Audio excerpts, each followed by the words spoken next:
34세 지수는 서울에서 안정된 기술직에 종사하며 많은 사람들이 부러워할 만한 삶을 살고 있다고 여겨졌다. 대기업 협력사에서 일하며 일정한 수입을 얻고 있었고, 대학 시절부터 노력으로 쌓아올린 경력도 탄탄했다. 부모님은 지방에 살고 있었지만 결혼을 일찍 한 덕분에 늘 든든하게 여기며 주변의 시선을 의식할 필요가 없다고 생각했다. 그의 아내 혜진은 유치원 교사로 결혼할 당시 친척과 지인들 모두가 이런 조합이면 평생 걱정 없겠다 라며 칭찬을 아끼지 않았다. 따뜻하고 성실하며 아이들을 누구보다 잘 돌볼 수 있는 사람이라고 알려진 혜진과 결혼한 건 지수에게도 자부심이었다. 결혼식 사진 속 두 사람은 정말 이상적인 부부의 모습이었다. 결혼 서태는 마치 드라마 속 장면처럼 흘러갔다. 서로 배려하며 가족 모임에서도 좋은 평판을 얻었다. 특히 시댁 어른들은 혜진을 예의 바른 며느리라고 칭찬했고, 주변 친구들 또한 지수를 부러워했다. 결혼 반년쯤 지났을 무렵 혜진이 임신 소식을 알렸을 때 지수는 세상이 다 자기 것인 양 기뻤다. 한국 사회에서 첫 아이의 의미는 단순히 가족의 기쁨을 넘어서 가문의 연속이라는 무게를 지니고 있었다. 양가 부모 모두 크게 기뻐했고 친척들까지 연락해 축하를 건넸다.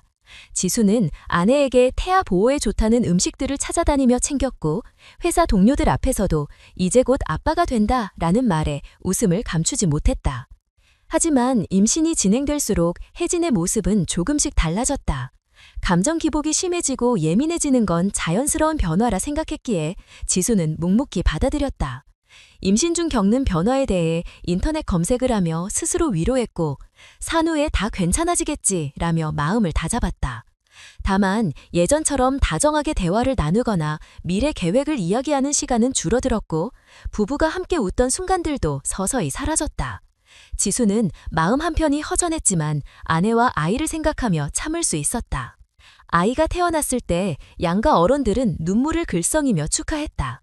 지수 역시 처음 아빠가 되었다는 벅찬 감정에 압도되었다.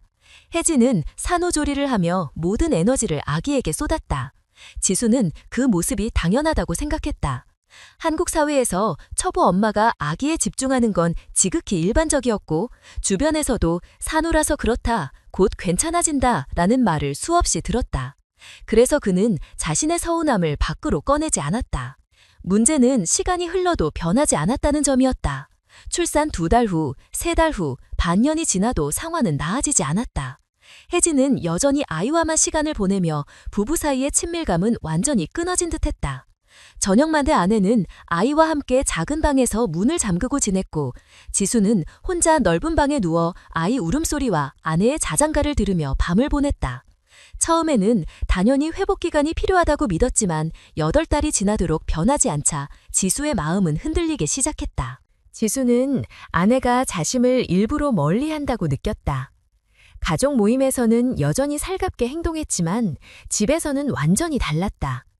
결혼 초에 보여주던 따뜻함은 사라지고 오직 아이만 존재하는 세계 속에 혜진이 홀로 들어가 버린 듯했다. 그는 점점 불안해졌다. 직장 동료들과 점심을 먹을 때도, 술자리에 앉아있을 때도 머릿속엔 늘 같은 질문이 맴돌았다. 왜 나를 이렇게까지 피하는 걸까? 내가 뭘 잘못했을까? 그는 아내가 혹시 우울증을 겪고 있는 건 아닐까 의심했다. 산후 우울증 일화기를 뉴스와 잡지에서 흔히 봤기 때문이다. 하지만 혜진은 아이 돌보기에 지나치게 열중했을 뿐 겉보기에 우울해 보이지 않았다. 오히려 시댁과 친정 앞에서는 괜찮다, 힘들지만 잘 견디고 있다 라며 씩씩하게 말했다. 한국 사회에서 며느리이자 엄마로서 약한 모습을 보이는 걸 꺼리는 태도와도 닮아 있었다. 그래서 지수는 도대체 무엇이 진실인지 알 수 없었다. 시간이 지나면서 지수의 불안은 의심으로 바뀌었다. 아내가 휴대전화를 항상 손에서 놓지 않고 화장실에서도 들고 들어가는 모습이 눈에 들어왔다. 가끔은 지수가 방에 들어서자마자 황급히 휴대전화를 치우는 장면을 목격하기도 했다. 그는 처음엔 단순히 기사나 육아 정보를 보는 줄 알았다. 그러나 그 순간 아내의 표정은 설명하기 어려운 당황스러움이 묻어 있었다. 한국 사회에서 가정 내 불화나 의심은 쉽게 밖으로 알려지지 않는다. 체면과 채통, 가문의 명예를 중시하기 때문이다. 지수도 마찬가지였다. 누구에게도 말하지 못한 채 혼자 끙끙 앓았다. 가족에게 털어놓자니 부모님의 걱정과 실망이 두려웠고 친구들에게 말하자니 부끄러움이 앞섰다. 그는 스스로 문제를 해결해야 한다고 여겼다. 그러던 어느 날 새벽까지 잠이 오지 않아 뒤척이다가 그는 조용히 작은 방 앞에 섰다.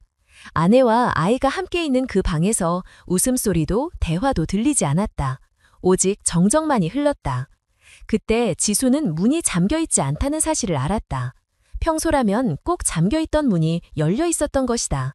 순간 그의 가슴은 불길한 예감으로 가득 찼다. 그는 단지 아내와 아이의 모습을 확인하고 싶었다. 그러나 그 순간 자신도 모르게 멈춰섰다. 수많은 생각이 머리를 스쳐갔다. 8달 동안 멀어진 거리, 이해할 수 없는 침묵, 낯선 비밀 같은 공기. 지수는 그제야 확실히 깨달았다. 이 가정에 무언가 감춰진 진실이 존재한다는 것을. 그날 밤 이후 그의 일상은 흔들리기 시작했다. 회사에서도 집중하지 못했고 대화 중에도 마음은 늘 집에 있었다. 오직 한 가지, 아내가 왜 변했는지, 무엇을 숨기고 있는지가 머릿속을 가득 채웠다. 사회적으로 성공한 남편, 모범적인 가정이라는 외부의 평가는 더 이상 의미가 없었다. 지수에게는 단 한 가지 의문만이 남았다. 이제 그는 단순히 기다리거나 이해하는 것만으로는 답을 얻을 수 없음을 알았다. 아내와의 관계는 이미 돌이킬 수 없이 멀어져 있었고 진실을 마주하지 않으면 그는 미쳐버릴 것만 같았다. 결혼 초에 행복했던 기억은 이미 희미해졌고 남은 것은 설명할 수 없는 불안과 고립감뿐이었다. 그리고 바로 그 지점에서 지수의 삶은 완전히 다른 국면으로 향하기 시작했다. 혜진은 여전히 주변에서 모범적인 며느리로 불렸다. 시부모는 친척들에게 늘 자랑했고 친정에서도 잘하고 있다라는 말을 자주 들었다. 명절 때마다 부엌일을 챙기고 아이 돌보는데도 성실했기에 누구도 의심하지 않았다. 겉으로 보이는 모습만 본다면 그녀는 흠잡을 데 없는 아내였다. 하지만 집안에서 지수가 느끼는 분위기는 완전히 달랐다. 결혼 전과 비교하면 대화의 양은 급격히 줄었고 서로의 눈을 마주치는 시간도 거의 사라졌다. 혜진은 언제나 아이 곁에 있었고 그 외의 순간은 대부분 휴대전화와 함께였다. 지수는 가끔 무슨 글을 읽는지 누구와 소통하는지 묻고 싶었지만 한국 사회에서 아내의 사적인 영역을 의심하는 건 신뢰가 없다는 꼬리표로 이어질까 두려웠다. 그래서 그는 차마 물어보지 못했다. 지수의 부모는 손주가 태어난 뒤 더 자주 연락을 했다. 전화를 받을 때마다 혜진은 친절하게 응대했다. 네, 잘 지내고 있어요. 아기도 건강해요. 걱정 마세요. 그녀의 목소리는 한없이 밝았다. 하지만 전화를 끊는 순간 그 밝음은 온데간데 없어졌다. 지수는 그 차이를 볼 때마다 깊은 의문에 빠졌다. 왜 이렇게 다른 얼굴을 보여야 하는지, 왜 자신 앞에서는 철저히 닫혀 있는지 이해할 수 없었다. 가끔 지수는 회사 동료들과 술을 마시며 넌지시 물었다. 출산 후에 다들 아내가 이렇게까지 달라지던가요? 동료들은 대수롭지 않게 답했다. 그럴 수 있지. 사늘어서 그래. 시간이 지나면 괜찮아져. 대부분 그렇게 말했다. 하지만 지수는 그 말만으로는 설명되지 않는 어떤 기류를 집안에서 계속 느꼈다. 단순한 산후 견화로 치부하기엔 너무 길게 이어지고 있었기 때문이다. 특히 밤이 되면 의심은 더 짙어졌다. 혜진은 늘 아이와 함께 작은 방에서 지냈다. 처음에는 아기를 위해 따로 자는 게 당연하다고 여겼지만 시간이 흐르자 지수는 점점 고립감을 느꼈다. 부부의 공간은 완전히 사라졌고 가정이라는 울타리 안에서도 자신은 점점 손님처럼 느껴졌다. 그는 단순한 서운함을 넘어 결혼 생활 전체가 흔들린다고 느꼈다. 휴대전화는 의심의 가장 큰 근원이 되었다. 혜진은 집안일을 하다가도 갑자기 화면을 확인했고 지수가 들어오면 바로 숨기듯 치웠다. 처음에는 우연이라 생각했지만 반복될수록 우연으로 볼 수 없었다. 지수는 직접 물어보려다가도 멈췄다. 혹여 아내가 왜 의심하냐라며 역으로 비난하면 오히려 상황이 더 나빠질 것 같았다. 한국 사회에서 남편이 아내를 공개적으로 의심한다는 건 곧 양가 사이의 갈등으로 번질 수 있었다. 그런 사소한 균열조차 쉽게 수습되지 않는다는 걸 그는 알고 있었다. 지수는 종종 아이를 바라보며 마음을 다잡았다. 아이는 아직 세상을 모르는 순수한 존재였다. 그렇기에 부모로서 자신이 흔들리면 안 된다고 생각했다. 하지만 마음 한편에서는 계속되는 거리감이 불안을 키웠다. 아이의 미래를 위해서라도 부부가 단단해야 하는데 현실은 정반대였다. 그는 자신이 너무 바쁘게 일한 탓일지도 모른다고 자책했다. 회사 프로젝트가 몰릴 때는 늦은 시간까지 일했고 주말에도 노트북을 들여다볼 때가 많았다.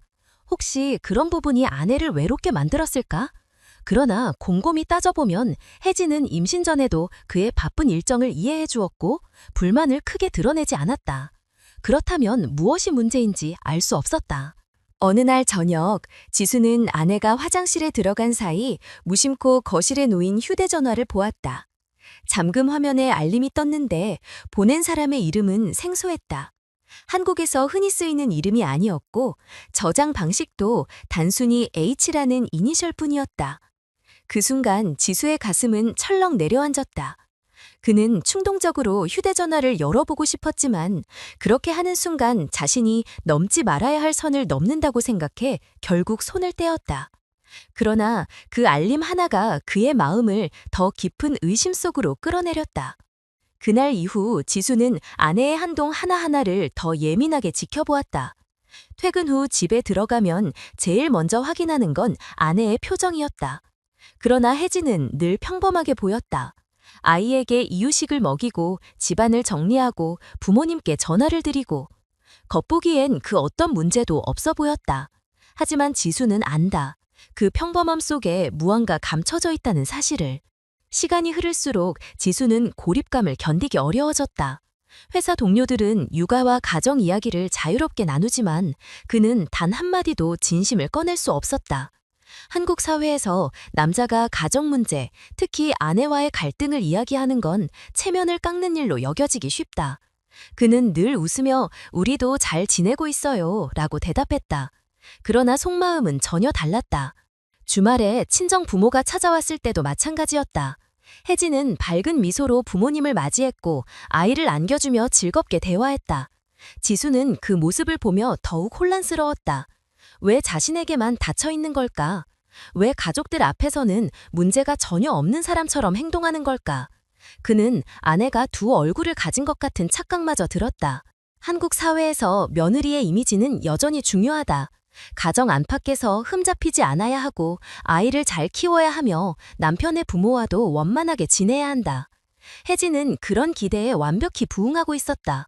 하지만 정작 남편과의 관계는 무너지고 있었다. 지수는 아이러니를 느꼈다. 세상 모든 사람이 보기에는 모범적인 며느리이자 엄마인데 남편인 자신만이 이 괴리를 느끼고 있다는 사실이 더 고통스러웠다. 결혼 초반에는 사소한 불만도 함께 이야기하며 풀 수 있었다. 하지만 이제는 그럴 수 없었다. 혜진은 어떤 질문에도 짧게만 대답했고 대화는 곧 끊겼다. 지수는 더 이상 다가갈 수 없음을 느꼈다. 노력해도 닿지 않는 벽이 점점 높아지고 있었다. 그 벽은 눈에 보이지 않지만 분명히 존재했다. 하루하루가 쌓일수록 지수는 혼자만 다른 세계에 사는 듯한 감각에 빠졌다. 아이와 아내는 같은 공간에 있었지만 자신은 그 바깥에서 서성이는 이방인이었다. 주변에서는 여전히 행복한 가정이라고 칭찬했지만 실제로는 점점 균열이 벌어지고 있었다. 누구에게도 말할 수 없고 어디에도 털어놓을 수 없는 고립감은 지수를 잠식해갔다. 그는 알았다. 지금 이 상태로는 결코 오래 버틸 수 없다는 것을. 단순한 기다림이나 이해로는 해결되지 않을 문제였다. 눈에 보이지 않는 그 벽의 정체를 밝혀내야만 했다. 그것이 두려움이든 상처든 어떤 진실이든 마주해야만 했다. 그렇지 않으면 자신도 아이도 이 가정도 결국 무너질 수밖에 없을 것 같았다. 결혼 초반에는 사소한 불만도 함께 이야기하며 풀 수 있었다. 하지만 이제는 그럴 수 없었다. 혜진은 어떤 질문에도 짧게만 대답했고 대화는 끊겼다. 지수는 더 이상 다가갈 수 없음을 느꼈다. 노력해도 닿지 않는 벽이 점점 높아지고 있었다. 그 벽은 눈에 보이지 않지만 분명히 존재했다. 하루하루가 쌓일수록 지수는 혼자만 다른 세계에 사는 듯한 감각에 빠졌다. 아이와 아내는 같은 공간에 있었지만 자신은 그 바깥에서 서성이는 이방인이었다. 주변에서는 여전히 행복한 가정이라고 칭찬했지만 실제로는 점점 균열이 벌어지고 있었다. 누구에게도 말할 수 없고 어디에도 털어놓을 수 없는 고립감은 지수를 잠식해갔다. 지수는 그날 밤 끝내 잠을 이루지 못했다. 머릿속에서 온갖 생각이 뒤엉켰고 불안은 점점 커졌다. 새벽에 가까워질수록 그의 가슴은 답답하게 조여왔다. 한밤중의 고요 속에서 결국 그는 자리에서 일어났다. 자신도 모르게 작은 방으로 향했다. 아이와 혜진이 함께 있는 그 방은 늘 굳게 닫혀 있었는데 그날따라 문이 잠겨 있지 않았다. 순간 심장이 세차게 뛰었고 그는 망설이다가 천천히 문을 열었다. 방 안에서는 그는 익숙한 장면을 예상했다. 아이를 안고 자고 있는 아내의 모습, 혹은 아이를 달래는 모습. 하지만 실제로 눈앞에 펼쳐진 것은 전혀 다른 풍경이었다. 아이는 혼자 잠든 상태였고 혜진은 등을 돌린 채 휴대전화 화면에 시선을 고정하고 있었다. 그녀의 어깨는 미세하게 떨리고 있었고 화면 속 글자는 낯설고 충격적인 내용을 담고 있었다. 그는 본능적으로 숨을 죽였다. 화면에 떠오른 문장들이 선명히 눈에 들어왔다. 이제 어떻게 해야 할지 모르겠어. 당신 말대로 다 버리고 가고 싶지만 아이는 어떻게 해? 그 아래 이어진 답장은 더욱 충격적이었다. 걱정하지 마. 내가 책임질게. 너와 아이 모두 내가 지켜줄 거야. 진심으로 사랑해. 그 문장 하나하나가 지수의 가슴을 날카롭게 파고들었다. 그는 눈앞에서 벌어지는 현실을 믿을 수 없었다. 아내가 다른 남자와 주고받는 대화, 그것도 단순한 잡담이 아니라 함께 미래를 이야기하는 진지한 관계의 언어였다. 그의 머릿속은 하얘졌고 순간적으로 분노와 절망이 뒤섞여 밀려왔다. 하지만 동시에 그는 앞으로 나아가지 못했다. 지금 당장 소리치고 따지고 싶은 마음과 아무 일도 없었던 것처럼 문을 닫고 돌아서고 싶은 마음이 동시에 솟구쳤다. 결국 지수는 뒷걸음질 쳤다. 문을 조용히 닫고 자신의 방으로 돌아왔다. 그는 침대에 몸을 던졌지만 눈은 천장을 향한 채 한순간도 감기지 않았다. 머릿속에서는 수많은 질문이 쏟아졌다. 그 남자는 누구인가? 언제부터 이런 관계가 시작된 걸까? 단순히 문자만 주고받은 건가? 아니면 더 나아간 걸까? 생각하면 할수록 심장이 더 세차게 뛰었다. 그는 분노를 억누르며 스스로를 다잡았다. 당장 따져 물으면 아내는 부인할 수도 있고 결국 말싸움만 될 가능성이 컸다. 아이가 그 소동을 듣게 될까 두려웠다. 그는 아이를 생각하며 침묵을 선택했다. 하지만 그 침묵은 그에게 더 큰 고통이었다. 아무에게도 털어놓을 수 없다는 사실이 그를 짓눌렀다. 다음 날 아침, 혜진은 아무 일도 없었던 것처럼 평소와 같은 모습으로 아이를 돌보고 있었다. 그녀는 지수에게 아침을 챙겨주었고 웃는 얼굴로 아이를 안아들었다. 겉으로 보기엔 전혀 문제가 없는 아내였다. 하지만 지수의 눈에는 그 모든 모습이 낯설고 차갑게 느껴졌다. 전날 밤 자신이 본 메시지가 계속 떠올랐고 그 웃음조차 진심이 아니라고 생각되었다. 그날 이후 지수는 아내를 더욱 주의 깊게 살폈다. 회사에서 돌아와도 그는 피곤하다는 핑계를 대며 방에 틀어박혀 휴대전화를 확인했다. 어떻게든 흔적을 잡아내고 싶었다. 하지만 혜진은 여전히 신중했고 의심을 살 만한 행동은 보이지 않았다. 오히려 더 자연스러워진 듯했다. 그럴수록 지수는 더욱 혼란스러웠다. 그는 다시금 스스로에게 물었다. 혹시 자신이 잘못 본 건 아닐까? 피곤한 눈으로 착각한 건 아닐까? 하지만 그날 밤의 문장들은 너무도 선명했다. 너와 아이를 내가 지켜줄 거야. 그 문장은 절대 잊을 수 없었다. 며칠이 지나면서 지수는 결심했다. 이제는 직접 확인해야 했다. 아내를 믿고 싶었지만 동시에 눈으로 본 것을 외면할 수도 없었다. 무엇보다 앞으로의 삶을 위해서는 진실이 필요했다. 그는 마음속으로 다짐했다. 언젠가 반드시 아내가 숨기고 있는 모든 걸 밝혀내리라. 그날 밤의 충격은 단순한 의심이 아니라 이제 행동으로 옮겨야 할 이유가 되어버렸다. 지수는 그날 이후 계속해서 불면의 밤을 보냈다. 눈을 감으면 휴대전화 화면에 떠오른 문장들이 되살아났고 아내의 떨리는 어깨가 떠올랐다. 아무리 애써 외면해도 그 장면은 지워지지 않았다. 회사에서 동료들이 웃고 떠드는 소리도, 회의에서 오가는 대화도 그의 귀에는 제대로 들어오지 않았다. 오직 머릿속에는 아내의 비밀만이 맴돌았다. 아침에 집을 나설 때 아내와 아이가 함께 있는 모습을 보면서도 그는 행복을 느낄 수 없었다. 아이는 순수한 웃음을 보였지만 그 웃음 뒤의 숨은 진실을 알게 될까 두려웠다. 그는 아이만큼은 지켜야 한다고 생각했다. 하지만 동시에 아내의 배신이 사실이라면 이 가정은 이미 끝나 있다는 생각도 들었다. 결국 그는 행동으로 옮길 준비를 시작했다. 마음속에서는 이미 결심이 섰다. 더 이상 기다리거나 참고만 있을 수 없었다. 진실을 마주할 준비가 필요했다. 그리고 그 준비가 곧 그의 삶을 송두리째 흔들어 놓을 것임을 그는 어렴풋이 예감하고 있었다.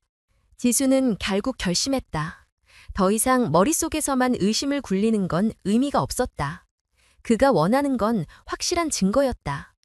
이제는 스스로 눈으로 확인해야 마음을 정리할 수 있었다. 그는 회사 업무를 핑계 삼아 조금씩 일정을 바꾸었다. 저녁에도 바로 집에 들어가지 않고 아내의 행동을 살피는 데 시간을 쓰기 시작했다.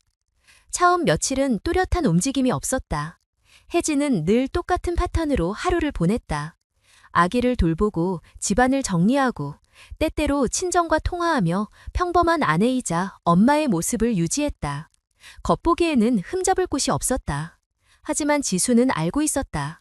그 평범함 속에 무언가 숨겨져 있다는 사실을. 그는 결국 중고 휴대전화를 구입했다.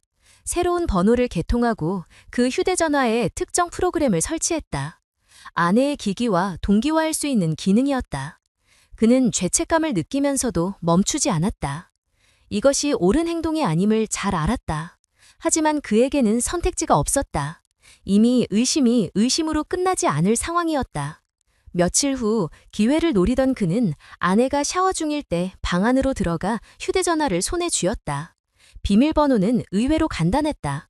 아이의 생일이었다. 그는 떨리는 손으로 프로그램을 설치했고 짧은 시간 안에 필요한 동기화를 마쳤다. 이후 다시 제자리에 두고 방을 나왔다.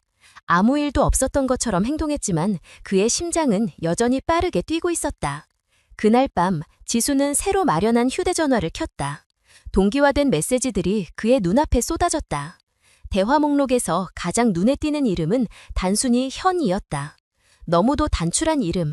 그러나 그 안에 담긴 내용은 충격적이었다. 오늘도 보고 싶다. 내일은 시간 낼 수 있니? 아이가 잠들면 잠깐이라도 나와줘. 혜진의 답장은 더 노골적이었다. 오늘은 힘들어. 하지만 곧 기회가 있을 거야. 남편은 이제 관심 없어. 그냥 아이만 생각해. 지수는 화면을 내려보며 숨을 삼켰다. 그 사이사이에는 사진도 있었다. 서로 웃는 얼굴의 셀카, 짧은 음성 메시지, 그리고 만남을 암시하는 구체적인 약속. 모든 것이 분명했다. 단순한 감정 교류가 아니었다. 이미 현실에서 이어지고 있는 관계였다. 그는 손에 들린 휴대전화를 내려놓을 수 없었다. 더 내려볼수록 배신감은 깊어졌다. 특히 한 문장에서 그는 더 이상 변명할 여지를 찾을 수 없었다. 내일 306호에서 보자. 그것은 분명한 약속이었다. 지수는 눈앞이 아득해졌다. 8달 동안 참아온 기대와 희망이 산산조각났다. 아내가 단순히 산후의 어려움으로 자신을 피한 게 아니라 다른 남자와 함께하기 위해 의도적으로 거리를 두었다는 사실이 드러난 순간이었다. 그날 밤 그는 단 한숨도 자지 못했다. 아침이 되자 아이에게 이유식을 먹이는 아내의 모습이 전혀 다르게 보였다. 여전히 모범적인 엄마였고 가족들에게 칭찬받는 며느리였다. 그러나 지수의 눈에는 모든 것이 거짓처럼 보였다. 웃음도 다정한 말투도 아이를 향한 애정까지도 믿을 수 없게 되었다. 며칠 뒤 결정적인 날이 다가왔다. 혜진은 친정에 다녀오겠다고 말했다. 전화를 하는 척하며 자연스럽게 계획을 알렸지만 지수는 이미 메시지로 다른 내용을 확인한 상태였다. 그녀가 향할 곳은 친정이 아니었다. 약속된 장소는 도심 근처의 모텔이었다. 지수는 아무 일 없다는 듯 고개를 끄덕였다. 하지만 속으로는 준비를 마쳤다. 집을 나선 혜진의 위치는 실시간으로 표시됐다. 그는 휴대전화 화면 속 점을 따라 이동했다. 그 점은 곧장 모텔 근처에 도착했고 그가 읽었던 메시지와 동일한 방번호에 멈췄다. 지수는 몰려오는 분노와 절망 속에서 한동안 주차장에 앉아 있었다. 당장 뛰어 올라가 문을 부수고 싶었다. 하지만 그렇게 하면 모든 게 끝장날 거라는 사실을 알았다. 그는 대신 휴대전화를 꺼내들었다. 그리고 문틈 사이로 새어나오는 불빛과 소리를 기록하기 시작했다. 웃음소리, 잔을 부딪히는 소리, 낮게 들려오는 목소리. 그것만으로도 충분히 명백한 증거였다. 지수는 더 이상 안으로 들어가지 않았다. 이미 마음속에서는 모든 게 무너졌지만 동시에 차갑게 판단해야 했다. 그는 분노를 억누르며 발걸음을 돌렸다. 집으로 돌아와 컴퓨터를 켰고 확보한 자료를 정리했다. 메시지, 사진, 음성 파일, 영상까지. 이제 더는 부인할 수 없는 증거들이 눈앞에 쌓였다. 그는 한동안 멍하니 화면을 바라보았다. 결혼 초에 행복했던 순간들이 주마등처럼 스쳐갔다. 그때의 웃음과 다짐은 어디로 사라진 걸까? 그 모든 기억이 거짓이었다는 듯이 느껴졌다. 무엇보다도 자신이 아내를 믿고 기다려준 시간들이 배신으로 돌아온 사실이 그를 무너뜨렸다. 다음 날 혜진은 아무 일 없었다는 듯 돌아왔다. 평소와 똑같이 아이를 챙겼고 친정에 다녀왔다며 자연스럽게 거짓말을 했다. 지수는 그 거짓말을 받아주었다. 그러나 이제 그는 모든 걸 알고 있었다. 그녀의 웃음은 더 이상 지수에게 아무 의미가 없었다. 그날 밤 지수는 홀로 앉아 자신에게 물었다. 이제 어떻게 해야 할까? 지금까지는 의심이었지만 이제는 확실한 사실이 되었다. 더 이상 돌아갈 길은 없었다. 그는 마음 깊은 곳에서 차가운 결심이 굳어져가는 것을 느꼈다. 이 결혼은 이미 끝나 있었다. 지수는 며칠 동안 혼란 속에서 살아갔다. 증거를 확보했음에도 불구하고 그는 바로 결정을 내리지 못했다. 머릿속에서는 수많은 생각이 오갔다. 아이를 생각하면 당장 모든 걸 드러낼 수 없었고 아내의 배신을 떠올리면 더 이상 참고 있을 수 없었다. 갈등은 끝없는 소용돌이처럼 그를 휘감았다. 그러던 어느 날 지수는 낯선 메시지를 받았다. 보낸 사람은 알 수 없는 번호였고 짧은 문장이 그의 눈을 사로잡았다. 당신 아내가 단 한 번만 배신했다고 생각하지 마세요. 그 뒤에는 영상 파일이 첨부돼 있었다. 망설이다가 파일을 재생한 순간 지수의 얼굴은 굳어졌다. 영상 속에는 혜진이 다른 남자와 함께 호텔에 들어가는 모습이 담겨 있었다. 충격적인 건 영상 속의 시점이었다. 그녀가 이미 임신한 상태였다는 점이었다. 불룩한 배가 그대로 드러나 있었다. 지수는 차가운 벽에 부딪힌 듯한 충격을 받았다. 이제 상황은 단순히 출산 이후의 문제를 넘어섰다. 임신 중에도 배신이 있었다는 사실이 드러난 것이다.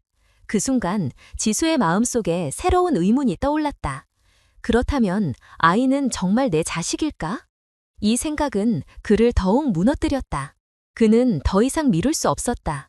결국 유전자 검사를 의뢰했다. 과정은 생각보다 복잡하지 않았다. 아이가 마신 젖병의 흔적이나 빗에 남은 머리카락으로도 충분히 가능했다. 지수는 조심스럽게 준비했고 검사기관에 맡겼다. 결과가 나오기까지의 며칠은 지옥 같은 시간이 흘렀다. 그는 출근길에도 회의 중에도 심지어 점심을 먹을 때조차 머릿속에서 같은 질문만 되뇌었다. 만약 아이가 내 자식이 아니라면 나는 그동안 무엇을 지켜온 걸까? 아이가 웃으며 달려와 안길 때마다 그의 마음은 갈라졌다. 아이를 향한 애정은 진심이었지만 동시에 그 애정이 무너질 수도 있다는 두려움이 그를 짓눌렀다. 며칠 후 결과가 도착했다. 종이 위에 인쇄된 문장은 잔혹할 만큼 단순했다. 부자 관계가 성립하지 않음. 지수는 그 문장을 읽는 순간 숨이 막혔다. 그는 주저앉아 종이를 붙든 채 한동안 움직이지 못했다. 아이에게 쏟아부은 모든 사랑과 희생이 부정당하는 듯한 기분이었다. 그는 곧바로 어머니에게 사실을 털어놓았다. 오랫동안 참아온 고통을 더는 감출 수 없었다. 어머니는 종이를 읽고 눈물을 흘렸다. 설마 했는데 어떻게 이런 일이? 그녀의 목소리에는 분노와 슬픔이 뒤섞여 있었다. 그러나 어머니는 곧 차분히 말했다. 이제 네가 결정해야 한다. 이 아이를 계속 품을 건지 아니면 완전히 끊을 건지. 지수는 대답할 수 없었다. 그날 밤 그는 깊은 혼란 속에서 아내를 떠올렸다. 단순한 배신이 아니라 아이의 존재 자체를 속였다는 사실은 돌이킬 수 없는 상처였다. 그는 아내를 더 이상 믿을 수 없었다. 동시에 아이를 바라볼 때 느껴지는 애정은 쉽게 끊을 수 없었다. 혈연의 끈이 아니라 지난 시간 동안 함께 쌓아온 정이 그를 붙잡았다. 다음 날 그는 혜진을 불렀다. 마침내 진실을 확인해야 했다. 아내는 처음에는 아무것도 모른 듯 행동했다. 그러나 지수가 검사 결과를 내밀자 그녀의 얼굴은 굳어졌다. 한참 동안 침묵하던 그녀는 결국 고개를 끄덕였다. 아이가 지수의 친자가 아니라는 사실을 알고 있었다는 듯한 태도였다. 지수의 가슴은 무너져 내렸다. 그는 목소리를 내지 못했다. 분노와 슬픔이 동시에 솟구쳤지만 아이가 옆방에서 잠들어 있는 걸 생각하며 차마 소리칠 수 없었다. 결국 그는 말없이 자리를 떠났다. 그날 이후 지수는 결심을 굳혔다. 더 이상 아내와 함께할 수 없다는 사실을 받아들였다. 그는 변호사를 찾았고 이혼 절차를 준비했다. 아이의 친자 관계가 부정된 이상 법적으로도 상황은 달라질 수 있었다. 그러나 그의 마음은 여전히 복잡했다. 아이를 향한 감정이 쉽게 정리되지 않았기 때문이다. 밤마다 그는 아이의 웃음을 떠올렸다. 아이는 아무 잘못도 없었다. 하지만 그 존재가 자신에게는 배신의 증거이기도 했다. 지수는 아이에게 등을 돌리는 순간 인간으로서의 최소한의 정까지 잃어버리는 것 같았다. 그러나 아내와의 결혼 생활을 이어갈 수도 없었다. 그는 고통스러운 갈등 속에서 하루하루를 버텼다. 회사에서는 여전히 일상을 유지하는 척했지만 실상은 모든 에너지가 소진된 상태였다. 주변 사람들은 그가 피곤해 보인다며 걱정했지만 누구도 진짜 이유를 알지 못했다. 지수는 이제 더 이상 예전의 자신이 아니었다. 그는 배신을 당했고 인생의 기반이 흔들렸으며 아이의 존재조차 확신할 수 없는 상황에 놓였다. 그러나 분명한 건 하나였다. 이제 그는 진실을 외면하지 않겠다는 것이다. 그리고 그 진실은 이미 모든 것을 바꿔놓고 있었다. 지수는 이혼 절차를 준비하며 마음을 다잡으려 했지만 상황은 예상치 못한 방향으로 흘러갔다. 혜진이 병원에서 진단서를 들고 나타난 것이다. 그녀는 자궁경부암 2기 판정을 받았다고 말했다. 순간 지수는 머리가 멍해졌다. 분노와 증오로만 바라보던 상대가 갑작스럽게 중병을 앓고 있다는 사실은 그에게 혼란을 안겼다. 단순한 배신의 문제를 넘어 생사의 갈림길에 선 인간으로서의 연민이 스며들었다. 혜진은 담담하게 말했다. 자신은 이미 모든 것을 잃었고 앞으로 살아갈 날이 많지 않을지도 모른다고 했다. 치료는 가능하지만 회복 확률이 높지 않다는 설명을 의사에게 들었다고 했다. 그녀는 더 이상 변명하지 않았다. 단지 아이만큼은 지수가 지켜주기를 바랐다. 지수는 차갑게 대하려 했지만 마음 한쪽에서는 흔들림을 느꼈다. 한국 사회에서 암이라는 병은 단순한 의학적 진단을 넘어 가족 전차를 흔드는 파급력이 있었다. 치료비, 간병, 사회적 시선, 모든 것이 복잡하게 얽혀 있었다. 지수는 배신당한 남편이자 동시에 병든 아내의 보호자라는 이중적 위치에 서게 되었다. 그는 스스로를 원망했다. 왜 이런 순간에도 흔들리는가? 그러나 현실은 냉혹했다. 아이가 아직 너무 어렵기에 어머니가 병으로 쓰러지면 결국 자신이 책임져야 했다. 혜진은 치료를 시작했다. 항암제와 방사선 치료는 그녀를 빠르게 쇠약하게 만들었다. 지수는 병원에 함께 가야 했고 치료 과정에서 발생하는 수많은 행정 절차를 처리해야 했다. 처음에는 무관심하려 했지만 결국 책임감이 그를 움직였다. 그는 아내에 대한 사랑을 잃었지만 가족으로서 최소한의 역할은 해야 한다고 생각했다. 밤마다 지수는 갈등했다. 이 사람을 끝까지 돌봐야 할까? 아니면 법적으로 정리하는 게 맞을까? 이 질문은 끝없이 반복되었다. 주변에 털어놓을 수도 없었다. 한국 사회에서 아내의 불륜과 병을 동시에 겪고 있다고 말하는 건 상상하기 어려운 일이었다. 체면과 채통이 중요한 환경에서 그는 그저 침묵해야 했다. 혜진은 치료 도중에도 아이를 걱정했다. 자신이 아이 곁에 오래 있을 수 없다는 사실을 받아들이는 듯했다. 그녀는 지수에게 여러 번 말했다. 아이에게 진실을 말하지 말라고. 아이가 커갈 때까지는 평범한 가정에서 자라고 있다고 믿게 해달라고. 지수는 처음에는 차갑게 반응했지만 결국 아이의 미래를 생각하며 그 부탁을 마음속에 새겼다. 지수는 자신이 여전히 혜진을 미워하고 있음을 부정하지 않았다. 그러나 동시에 그녀의 고통을 외면할 수 없었다.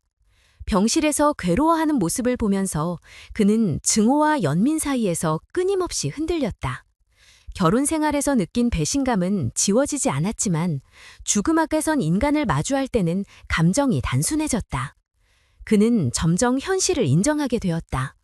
부부관계는 이미 끝났지만 아이의 엄마로서 혜진은 여전히 존재했다. 그 사실은 변하지 않았다. 지수는 결국 간병인의 역할을 맡았다. 낮에는 회사에서 일하고 밤에는 병원으로 향했다. 피곤과 스트레스가 겹쳤지만 그는 그 과정을 견뎠다. 이 과정은 지수에게 새로운 통찰을 주었다. 그는 사랑이 식은 관계에서도 책임이 존재한다는 사실을 깨달았다. 그것은 감정의 문제가 아니라 삶의 문제였다. 한국 사회에서 가족은 단순히 혈연이나 법적 관계로만 설명되지 않았다. 서로의 인생이 얽히고 설키며 만들어진 책임과 의무가 있었다. 지수는 그 무게를 온몸으로 받아들이고 있었다. 혜진은 점점 약해졌다. 치료는 그녀의 몸을 지쳐 쓰러지게 했고 예전의 당당한 모습은 사라졌다. 하지만 그 속에서도 아이를 바라보는 눈빛만큼은 변하지 않았다. 지수는 그 눈빛을 볼 때마다 모순적인 감정을 느꼈다. 배신한 아내이자 동시에 아이에게는 세상에서 가장 소중한 존재. 그 이중성 앞에서 그는 어떤 선택도 쉽게 내릴 수 없었다. 혜진의 병세는 빠르게 악화되고 있었다. 항암 치료가 거듭될수록 그녀의 몸은 더욱 약해졌고 체중은 눈에 띄게 줄어들었다. 지수는 그런 모습을 곁에서 지켜보며 복잡한 심정을 느꼈다. 분노와 원망은 여전히 남아있었지만 동시에 죽음을 향해 가는 한 인간을 바라보며 느끼는 연민과 슬픔도 무시할 수 없었다. 그 감정은 서로 충돌하며 매일같이 그를 괴롭혔다. 혜진은 자신이 오래 버티지 못할 것을 예감한 듯 점점 더 아이에 대해 이야기했다. 그녀는 지수에게 간절히 부탁했다. 아이가 진실을 알지 못하게 해달라고. 최소한 성장할 때까지는 평범한 가정 속에서 자란다고 믿게 해달라고. 지수는 차갑게 대답하지 않았다. 하지만 속으로는 이미 결심하고 있었다.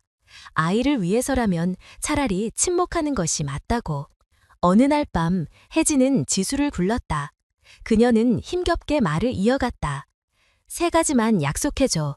첫째, 아이에게 당분간 아무것도 말하지 말아줘. 둘째, 네 삶을 포기하지 말고 살아가줘. 셋째, 아이를 친자식처럼 끝까지 사랑해줘. 그녀의 목소리는 떨렸지만 단호했다. 지수는 아무 대답도 하지 못했다. 그러나 마음속에서는 이미 고개를 끄덕이고 있었다. 아이만큼은 지켜야 한다는 생각이 그의 결정을 대신했다. 며칠 후 혜진은 결국 끝을 맞이했다. 지수는 아이와 함께 장례식을 치렀다. 친척들은 눈물을 흘리며 안타까워했지만 누구도 그 이면의 진실을 알지 못했다. 지수는 모든 사실을 혼자 감당해야 했다. 사람들은 그를 충실한 남편이라고 생각했지만 실제로 그의 가슴 속에는 설명할 수 없는 분노와 슬픔이 동시에 자리하고 있었다. 장례가 끝난 뒤 집안은 공허했다. 지수는 아내의 물건들을 정리하며 지난 시간을 떠올렸다. 배신의 기억과 함께 마지막 순간에 간절한 부탁이 겹쳐졌다. 그는 결국 결심했다. 이제부터는 과거에 매달리지 않고 아이와의 미래를 위해 살아가야 한다는 것을. 아이와의 일상은 새로운 의미를 지니게 되었다. 지수는 이유식을 직접 만들고 옷을 갈아입히며 어린이집 적응을 돕기 위해 노력했다. 그는 처음에는 서툴렀지만 점차 익숙해졌다. 무엇보다 아이가 그를 아빠라고 부를 때마다 마음속 깊은 곳에서 무언가 단단히 자리 잡았다. 혈연은 아니지만 지난 시간 동안 쌓인 정은 그 어떤 것보다 진실했다. 시간이 지나며 아이는 점점 자라났다. 주변에서는 지수를 존경하는 시선으로 바라봤다. 혼자서 아이를 키우며 성실히 살아가는 모습은 한국 사회에서 흔치 않은 일이었다. 하지만 지수는 칭찬을 들을수록 마음이 무거워졌다. 아무도 모르는 진실이 그의 어깨를 짓눌렀기 때문이다. 그는 아이가 자라 언젠가 모든 걸 알게 될까 두려웠다. 그러나 아이의 순수한 웃음은 그의 두려움을 잠시 잊게 했다. 아이는 여전히 아빠만 바라봤고 세상에서 가장 큰 안전을 그에게서 찾았다. 지수는 그런 아이를 보며 다짐했다. 어떤 일이 있더라도 끝까지 책임지겠다고. 배신과 상처는 자신의 몫으로 남기고 아이에게는 오직 사랑만을 남기겠다고. 어느 날 아이가 어린이집에서 돌아와 그림을 보여주었다. 가족을 그린 그림 속에는 아빠와 아이만 있었다. 선생님이 엄마는 어디 있냐고 물었을 때 아이는 엄마는 하늘에 있어요 라고 대답했다고 했다. 지수는 순간 가슴이 저려왔다. 아직 어린 나이에도 아이는 상황을 이해하고 있었다. 그러나 아이는 그 사실을 슬픔이 아니라 자연스러운 일로 받아들이고 있었다. 지수는 그 모습에서 눈물을 삼켰다. 세월은 빠르게 흘렀다. 지수는 직장에서 성실히 일하며 아이를 키웠고 아이는 밝고 건강하게 자랐다. 아이가 학교에 들어가면서부터 지수는 더욱 분주해졌다. 숙제를 도와주고 학부모 상담에도 참여했다. 선생님들은 늘 말했다. 아버님, 정말 훌륭하세요. 아이가 이렇게 따뜻하고 올바르게 자라는 건 아버님의 사랑 덕분이에요. 지수는 미소로 대답했지만 마음속에서는 복잡한 감정이 교차했다. 밤이 되면 그는 가끔 혜진을 떠올렸다. 그녀가 남긴 마지막 말들이 여전히 귓가에 맴돌았다. 자신이 분명히 미워했던 사람이었지만 동시에 아이의 엄마이기도 했던 그녀. 결국 그는 그녀의 부탁대로 살고 있었다. 아이에게 진실을 숨기고 자신의 삶을 이어가며 아이를 친자식처럼 키우고 있었다. 그 사실이 아이러니하게도 그를 버티게 했다. 어느 날 아이는 학교에서 작성한 글을 지수에게 보여주었다. 가장 존경하는 사람이라는 주제였다. 아이는 또박또박 글씨로 썼다. 내가 가장 존경하는 사람은 아빠다. 아빠는 항상 내 곁에 있었다. 아빠는 나를 지켜줬다. 나는 아빠처럼 살고 싶다. 그 글을 읽는 순간 지수의 눈에서는 눈물이 흘렀다. 아이는 모든 진실을 알지 못했지만 이미 가장 중요한 진실을 알고 있었다. 자신이 끝까지 지켜야 할 사람이 누구인지. 지수는 마음속 깊은 곳에서 작은 평안을 느꼈다. 상처와 배신은 여전히 남아있었지만 그 모든 것을 덮을 만큼의 의미가 생겼다. 그는 더 이상 과거에 매이지 않기로 했다. 아이와 함께 걸어갈 미래가 그에게 유일한 희망이었다. 세월은 빠르게 흘렀다. 지수는 아이를 키우며 모든 시간을 쏟았다. 처음에는 혼자 감당할 수 있을까 두려웠지만 아이의 웃음은 그를 버티게 했다. 주변 사람들은 지수를 존경했다. 아내를 잃고도 아이를 곁에 두고 성실히 살아가는 모습은 사회적으로도 모범적인 사례로 여겨졌다. 그러나 지수는 그 속에서 언제나 고독을 느꼈다. 누구도 그가 감춘 진실을 알지 못했기 때문이다. 아이는 밝게 자라났다. 학교에서도 성실하고 친구들과 잘 지냈다. 어느새 중학생이 된 아이는 키도 훌쩍 커져 아버지와 어깨를 나란히 했다. 지수는 그 모습을 보며 뿌듯함과 동시에 묘한 두려움을 느꼈다. 언젠가 아이가 모든 사실을 알게 될 날이 올지 모른다는 생각이 마음속에 자리하고 있었기 때문이다.